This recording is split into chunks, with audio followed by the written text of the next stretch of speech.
नमस्कार, स्वागत है आपका और मैं हूं आपके साथ सपना दीपक मद्देशिया। बुलेटिन का आगाज करेंगे। झारखंड के राजमहल विधानसभा क्षेत्र में जनसभा का आयोजन किया गया, जिसमें मुख्यमंत्री योगी आदित्यनाथ शामिल हुए।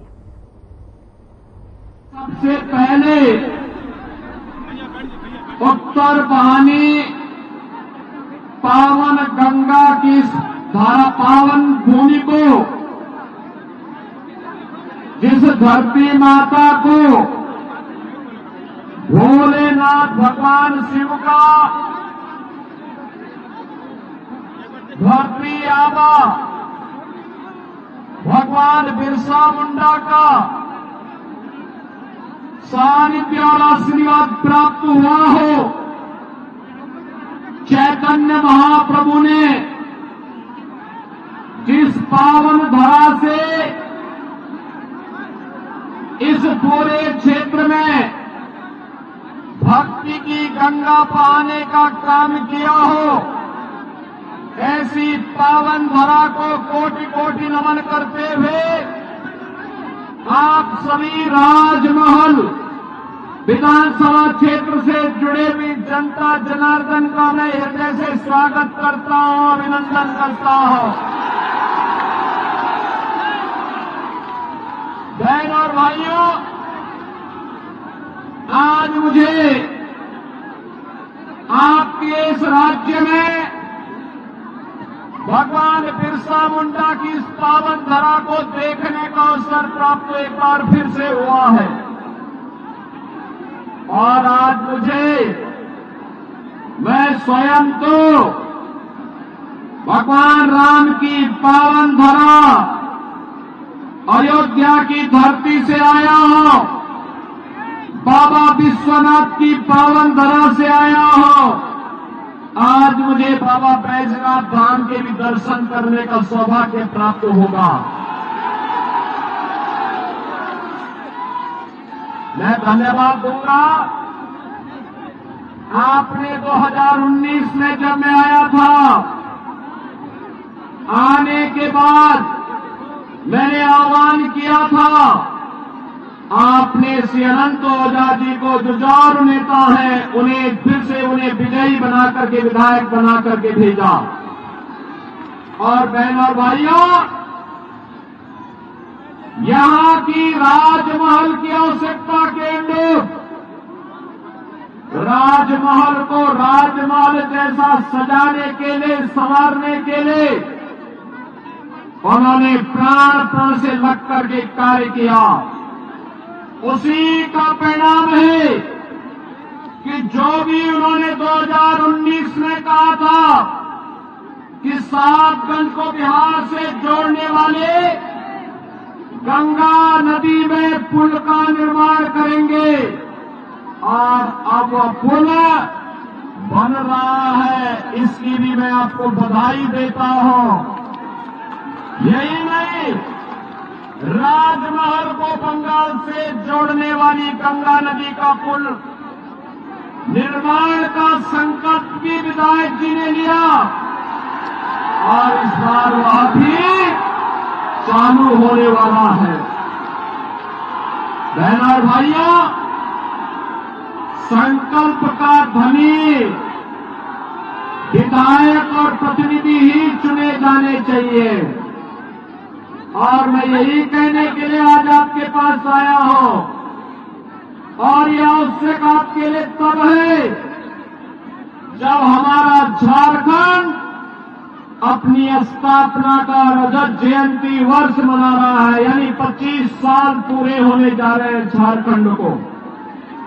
बहन और भाइयों, श्रद्धेय अटल बिहारी वाजपेयी जी ने जब सन 2000 में 15 नवंबर की तिथि को झारखंड निर्माण की तिथि घोषित करते हुए संसद में घोषणा की थी, तब मैं सांसद था।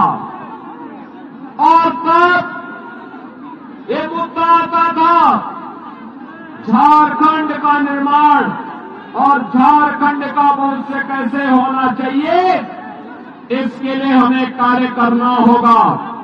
और बहन और भाइयों, मुझे ये कहते हुए कि जो सपना अटल जी ने देखा था, उस सपने को झारखंड मुक्ति मोर्चा, कांग्रेस और आरजेडी ने उस सपने को पानी फेरने का काम किया है।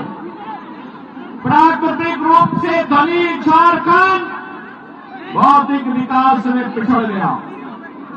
प्राकृतिक रूप से संसाधनों का भरपूर, लेकिन यहां का व्यक्ति गरीब का गरीब रह गया।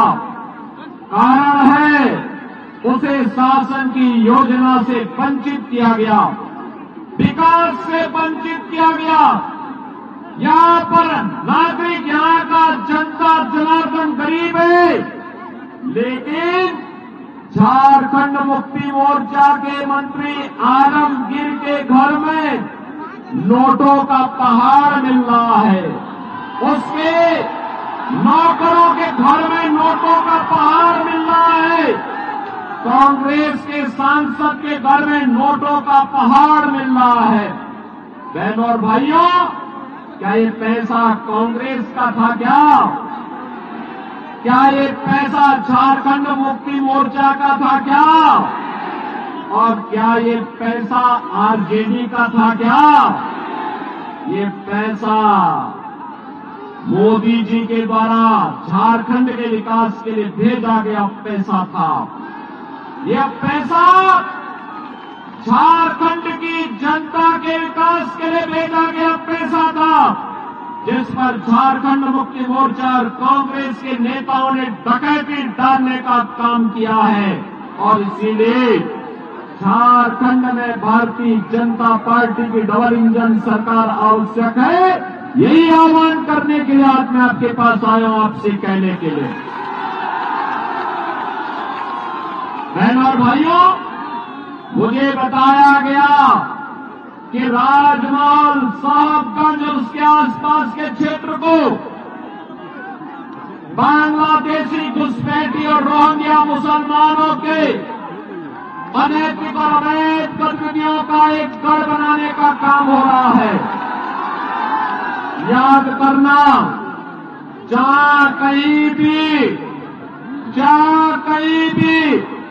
भारतीय जनता पार्टी नेतृत्व की डबल इंजन की सरकार है, वहां पर घुसपैठिए के लिए कोई जगह नहीं है, कोई जगह नहीं है। यहां पर जो लोग धक्का दे रहे, थोड़ा थोड़ा पीछे की तरफ चलता है, एक कदम थोड़ा पीछे चल देते तो आगे कुछ बच्चे और महिलाएं बैठी हुई हैं, उनको सुरक्षित बैठ जाएंगे। सब लोग आराम से बैठिए, हम लोग आराम से बोलने के लिए आए हैं। थोड़ा थोड़ा पीछे, एक एक कदम पीछे मैं अनुरोध करूंगा जो पीछे है, और एक एक कदम थोड़ा पीछे की तरफ चले जाएंगे तो आगे जो बच्चे बैठे हुए हैं आराम से वे भी सुनेंगे, आप भी सुनेंगे। बहनों और भाइयों, मैं तो आपसे कहने के लिए आया हूं, एक ही बात कहने के लिए आया हूं, और बात कहने के लिए आया हूं। जैसे यूपी के अंदर, उत्तर प्रदेश के अंदर डबल इंजन की सरकार है, और डबल इंजन की सरकार होने के कारण उत्तर प्रदेश में न घुसपैठिए हैं, न कोई गौ हत्या करने का दुस्साहस कर सकता है, न कोई किसी बेटी के साथ बेटी की इज्जत पर हाथ डालने का दुस्साहस कर सकता है। और अगर किसी ने घुसपैठ की, किसी ने बेटी की इज्जत में हाथ डालने का कार्य किया, किसी ने गौ हत्या किया, तो मान करके चलिए कि यमराज के घर के लिए उसका टिकट पक्का। यह काम केवल भाजपा करेगी, यह काम भाजपा गठबंधन ही कर सकता है। यह काम झारखंड मुक्ति मोर्चा और कांग्रेस नहीं कर सकती है। और इसीलिए मैं कहने के लिए आया हूं, बहनों और भाइयों, मोदी जी ने तो एक बात आपसे कही, और वह कही उन्होंने कि झारखंड में जैसे ही 23 नवंबर को अब तक जो रिजल्ट आएगा पहले चरण का चुनाव संपन्न हो गया है। पहले चरण का चुनाव 43 सीटों पे संपन्न हो चुका है और बाकी 38 सीटों पर 20 नवंबर को चुनाव होने जा रहे हैं। बहनों और भाइयों, अब तक के रुझान बताते हैं,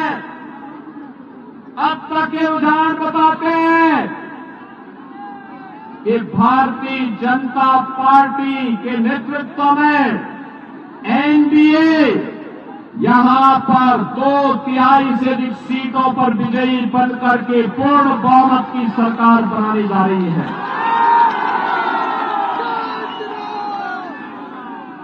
पूर्ण बहुमत की सरकार का मतलब 23 नवंबर को जब ईवीएम खुलेगा और दोपहर में घोषणा होगी कि झारखंड के अंदर भारतीय जनता पार्टी नेतृत्व की एनडीए सरकार बन रही है, तो बहनों और भाइयों, उसके बाद आप मान करके चलिए, आराम से भैया, आराम से धक्का मुक्की नहीं भाई, थोड़ा थोड़ा एक एक कदम पीछे चले जाइए, एक एक कदम पीछे। मैं जानता हूं आप में उत्साह है, लेकिन चुनाव तक हमें जोश के साथ साथ होश भी बनाए रखना है। देखो, आगे दिव्यांगजन बैठे हुए हैं, बेटियां बैठी हुई हैं, महिलाएं बैठी हुई हैं, और इसीलिए उत्साह भी होना चाहिए, लेकिन जोश के साथ साथ होश भी होना चाहिए। नहीं तो ये घुसपैठिए कहीं भी सेंधमारी करने का काम करेंगे, और इसलिए इनको सेंधमारी करने का अवसर नहीं देना है। और मैं इसीलिए आपसे कहने के लिए आया हूं, मोदी जी ने घोषणा कर दी है, भाजपा की सरकार आते ही 21 लाख परिवारों को प्रधानमंत्री आवास योजना में एक एक पक्का घर देने का काम करेंगे, एक एक पक्का घर। मोदी जी ने घोषणा कर दी है कि भाजपा की सरकार आएगी तो गोगो दीदी योजना के